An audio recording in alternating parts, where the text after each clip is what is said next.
What is up? What is up? Welcome back to another episode of Talkative. This is episode 18. Thank you guys for joining me on this Tuesday afternoon. Thank you to each of you who are listening to the show currently. Hopefully you guys are doing okay. Hopefully you guys are doing good. So this week it's gonna be a little bit different. We're gonna do like more of a read and talk instead of just like having a set of notes that I usually do for weekly episodes because I didn't really have enough time to jot down notes before of my recording day. And usually I like to stay on schedule. So, if I were to delay it by a day or so, I usually don't like to do that. I like to stay on schedule when it comes to producing these episodes and just putting these episodes out. So it's going to be more like a read and talk where we'll read an article related to a particular topic and then we'll discuss it. We'll discuss each section of it and talk about it as we go. So, the topic of today is Ford F-150. This is taken by The Verge. The article that we're going to be reading and going over today is taken by The Verge, which is a known tech newsletter. The F-150 Lightning from Ford is finally shipping. Is Ford finally ready?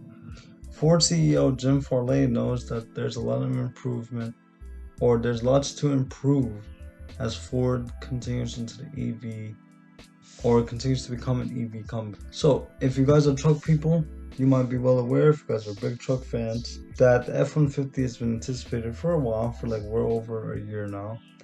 And it seems like it's finally nearing shipment and a higher rate of production as well. So with the F-150, we're going to start with this article. It states, the first F-150 Lightnings are rolling off assembly lines and heading to customers today after almost a year of anticipation. Company's second EV after the successful Mustang Mach-E is in the category of the only full-size electric pickup truck available right now. Rivian, which is another electric competitor, has sold around 2,000 of the well-reviewed R1T, but it slots somewhere between the compact Toyota Tacoma and full-size trucks like the F-150, the gas version, the combustion version. Full-size competitors from GM, Ram, and Tesla are all forthcoming, but the Lightning will have the market to itself for at least a year, and Ford CEO Jim Farley intends to take full advantage of that lead to steal customers away from his competitors. So big competitive feel here from Ford. They're really shooting all their shots when it comes to EV competitors like General Motors. Well, General Motors is more combustion and Ram. But when it comes to Tesla, this is going to be a really big competition field for Tesla. I'm sure Elon, Elon loves competition. Every person that has a high ambition loves competition. People like Elon Musk, if you guys are pro wrestling fans, people like Vince McMahon, they love competition. They feed into competition because without competition, the best of you isn't brought out as a company owner and as a CEO. So it's really one of the best things in that regard. So let's continue. So this is quoted from Farley himself. He was talking to interviewers from The Verge. We should send everyone to a customer who's never bought a Ford before. Farley tells me in a short interview last week. My opinion is we should go for it. So the main goal here is to attract more people onto the EV platform that Ford has been building with the Mach-E, now the Ford F-150 Lightning. If you've never owned a Ford vehicle before, or a Ford truck, or even an EV vehicle in general, this is your chance. So let's continue. After he ships out all of 200,000 pre-orders, of course, demand for the Lightning has been so strong and so heavy that Ford's invested over $950 million into factory expansion, added 750 jobs, and doubled production. But some pre-order customers will be waiting until 2023 to get their trucks, and Ford's website says no more 2022 Lightnings are available. So here's the thing about pre-ordering vehicles. It doesn't even have to be on regards to electric vehicles, just cars in general. Pre-ordering is a very skeptical process because you don't know. This is not like a video game per se. You don't know if you'll be getting your vehicle on the day that it's meant to be shipped when you order it. Things go through delays. things go through shipment problems and overall production issues. So when you pre-order a vehicle, you need to get into that mentality that, okay, even if I have the estimated date here of sometime in 2022, late 2022, I know that things might come around. I know that obstacles might get in the way with production and delays overall, shipment delays and all of that. So you got to get into that mentality that if I'm going to pre-order an F-150 Lightning, Tesla model, whatever, it's not going to be slated. It probably won't be slated to come out on the day that it's anticipated or estimated. So that's why a lot of these, most of these 200,000 pre-orders are going to be slated until 2023, which is a year from now, to get their trucks. And they have no more 2022 Lightnings available. So this is like a good portion of their pre-order chunk, or of their overall production chunk. So let's continue here. It says the plant had built over 1,800 Lightnings when we spoke rather. And Farley says that while Ford will be on plan with its capacity goals, he simply laughed and said no when asked if production would meet demand anytime soon. Like I said, when it comes to producing anything, things get in the way, whether it's time constraints, shipment problems, factory issues, shortages of staff, shortages of chips, which we'll get here in a moment. You can't be certain that you'll be able to ship everything, especially, 200,000 pre-orders is a lot, right? So you can't be certain as a company, okay, yeah, we'll get all of these out, or we'll probably reach high demand once again in a couple of months. No, that's why he answered bluntly with a no and laughed, because he knows that they probably won't meet demand again anytime soon after shipping over 200,000 units. But even then, Farley says he's confident that the battery plant in Georgia Ford operates in partnership with SK Battery will be able to scale up. I think we're good in shape for batteries, and that seems to be the biggest gating issue to get to 150,000 units, he says, is batteries and chips. Two of the biggest components when it comes to electric vehicles. Now on to the chip discussion. As for the rest, well, the Lightning is heavily based on the existing F-150, so there's a lot of existing manufacturing capacity. The seats and the instrument panel, that's something we've been building for 2 years now. Farley reminds me, it's true even for chips, which have been in perpetual worldwide shortage since the pandemic began. So you guys know that even non-EV companies, overall tech companies like Apple, Intel, all these companies that produce processors primarily have gone through a major shortage ever since COVID-19 began. So resuming with the article, it states Ford makes around 1 million F-Series trucks a year, which means it buys a lot of chips for production overall. And Farley has prioritized making sure the Lightning gets the chips it needs out of the supply. And he says, I quote, I don't see the chips as a constraint for the Lightning. He says, I definitely see it as a constraint for our company overall, but we're not going to produce 20% less Lightnings because we got 20% less chips for the F-Series. When it comes to chips, they're pretty much on board. They're good to go for the Lightning series, but their overall company, well, they're Mustangs, combustion F-150s. I feel like combustion F-150s are still going to be a major part in the next couple of years when it comes to trucks and everything, or combustion vehicles in general. They won't just drop the ball with the F-150. So, yeah, he says they're pretty much good to go when it comes to chips for the Lightning. They have enough chips to produce for the Lightning.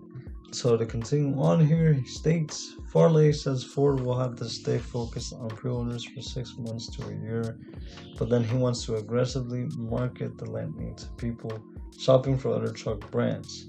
Truck owners are famously loyal, and of course, but Farley thinks having an actual EV truck people can buy will entice switchers. So like I said, even if you've never bought a combustion vehicle or EV, the goal here is to bring more people onto the platform, to bring more people onto the vast world that electric vehicles is becoming. If you're offering something and it can be bought, that's a pretty big advantage, he says. And if you have a year in the market, essentially, to yourself, you gotta get after it. So yeah, this F-150 has been in the market for a while now, with pre-orders being already shipped out as of the time that this article is being written. So if you have something that's available to buy, and for people who love both trucks and EVs, go for it. I mean, I'll take advantage of it, capitalize on it. He states if things go well, Farley predicts Ford will run out of its 125,000, 7,500 EV tax credits sometime late this year or early next year. He's lobbying for more. I spent some high proportion of my day talking to legislators and leaders about the importance of helping our customers, any customer, transition to EV technology. China has done it, Europe has done it. It's not even just a Ford thing, he says. If we want to be competitive as a country, if we want to attract EV investments from foreign companies here in the US, and if we want to localize the raw material supply chain, we have to have consumer incentives. So you have to have a vast amount of people wanting to buy these vehicles. And that's what Farley is trying to imply here and put emphasis in, that he wants more people to buy these trucks. So Ford's first EV, the Mustang Mach-E, has been lauded by critics and buyers alike. But the experience of driving a Mach-E is severely hampered by charging networks. Now, I said previously on past episodes that when it came to EV discussion, charging networks was like on top of that list. This is important because if you don't have a proper charging network, whether in size or functioning chargers, then the outlook of your success with the vehicle is very limited, because no one's going to buy a electric vehicle when their only source of power is limited or not functioning properly. Then it's a bad investment. So on the topic of charging networks, he states this, or we're going to resume on what the article states, which lags behind Tesla's superlative supercharger network. We have lots of scars to show when it comes to charging, Farley says. Ford has touted itself as having the largest charging network, but it's not really helpful that the biggest if half the chargers don't work. This is literally what I just said. Wow, that's crazy. We're doing a read and talk, which is like reading and talking. I'm not really reading based off of notes or opinions that I came up with. And that's literally what I said. He states, and I'm going to read it again. It's not really helpful if the largest charging networks or if the largest chargers from the network don't work, says Farley. Or if you show up and you need a fast charge and it's not a fast charger, that's not going to work, like I stated. So let's continue here. It says, the Lightning will ship with a new charging locator map that identifies fast chargers and allows users to report broken or malfunctioning charging stations. We've done a lot of benchmarking of our competitors, and there are others that were better than us, says Farley. It was very impressive to see what Hyundai did for their Ioniq 5. So he's obviously, acknowledging the success that other charging networks have. And that puts a smile onto my face when a company acknowledges in the most humble way possible that other companies have greater success on this, because it shows that you're not selfless. It shows that you don't think yourself highly compared to your competitors. That's the thing about competition, that it's good to compete, it's good to it's good to do better compared to everyone else. But when you have that consciousness to be humble and say, okay, obviously our charging networks aren't the best right now and our competitors are doing better, that's an open mindset. You feel me? That's like an open mind mentality, because you know that there's a lot that you have to improve on going forward. So again, it's always a plus when companies actually acknowledge and not throw shade at their competitors for doing things better than them, quite frankly. So let's continue here. I'm just going to read off of this quote first. I would give, and I quote, ourselves a C+ on charging, says Farley. The number of fast chargers is going to take time. Again, Farley, from what I'm reading, from what I'm relaying to you guys from this article, he seems very humble and he seems pretty realistic. He knows that the charging network is a major necessity for producing a high demand vehicle like this, the F-150 Lightning, and he knows that he needs to put emphasis and more improvement in that area. So Ford's main internal metric for the quality of its charging network, introduced by EV boss Doug Fields, is successful charge, which is simply a measure of how often drivers pull up to a charger, complete charge and drive away. It's easily measurable and it doesn't require drivers to report anything. The data reveals there's a lot of work left to be done within the charging network. This will be like brushing our teeth. We're never going to be done with this. So he compares it to the analogy of brushing your teeth. We brush our teeth every day, morning and before we go to sleep. It's a constant process. So he says that the struggles with charging networks and producing a successful charging network will always be there, will always be present, but as long as we can improve on it. So let's continue here. That new charger locator interface will eventually come to the Mustang Mach-E as well, which is due for a major software update later this year that will refresh the entire interface displayed on the screens on the car. Farley likens it to an iPhone update. The whole UX is going to change. Farley has set ambitious goals for UTA software updates in the future. Part of Farley's push to rethink cars as digital vehicles, but it's off to a slow start. We're still not shipping enough software to the car, he says.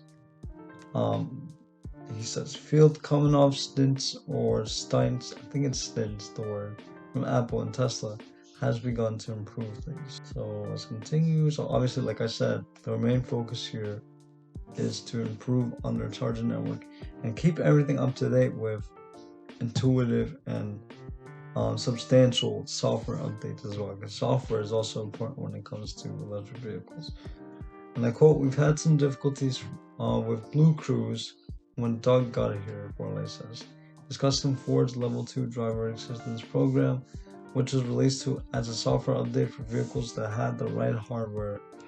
We had designed the over-the-air update for Blue Cruise in 3 different tranches, and that was just not going to work. So we've simplified it down, and we're getting a lot of Blue Cruise downloads now. So from what I'm getting, I feel like Blue Cruise is like a major part of their software for their EVs, and they're saying design the over-air update for Blue Cruise in 3 different tranches, but that wasn't going to work. So they tried to split the design process into 3. Well, obviously they noticed that wasn't going to work, so what's better than just simplifying it down to 1? And they're getting more downloads with this Ford's Level 2 driver assistance system.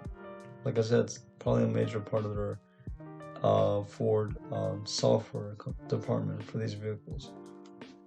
And of course, the biggest software change of all will come when Ford's collaboration with Google on an entirely new Android-based sync infotainment stack that has Google Maps and other services arrive next year. Oh wow, that's actually really nice. Ford has said millions of vehicles will run this new version of Sync by 2023, but Farley said it's running behind schedule by months. Oh, again, collaboration is always a great thing when it comes to tech, not just competition.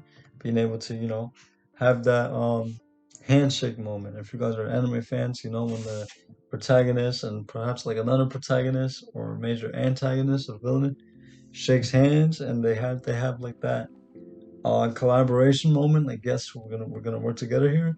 That's kind of what it is when 2 companies of alike collab when helping each other out. It's kind of like that firm handshake. It's good. That's good that Android and Google are stepping in to create a stack that will offer accessibility, flexibility in Google Maps and other services, and they're creating it under the name of Sync. So we're making a lot of progress. I'm very impressed with the team that Google has put in place. Farley says that they've been very accommodating. You can imagine that we don't want a generic solution for the instrument panel for Mustang.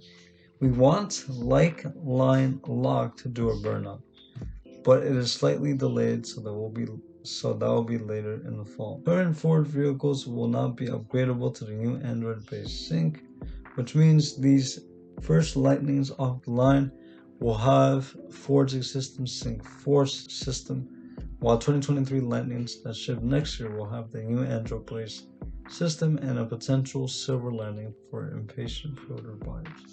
So, I mean, that kind of stinks, that kind of sucks that this Android-based software sync system will not be available to current existing F-150 Lightnings that are in production, but future. So that means that creating this sync system will take time. Creating this stack, this Google Maps stack, will take some time with future vehicle releases. So I think we're almost done with the article. We have a few more sections. Farley recently reorganized Ford into two divisions: Ford Blue, which makes traditional cars, Ford Model E, led by Field, which will make the EVs. So that's interesting because I've mentioned combustion throughout this episode and discussion. So they have two divisions: one that's strictly for combustion, Ford 150s, under the name Ford Blue, and then you have Ford Model E, which is for the Lightning version as well.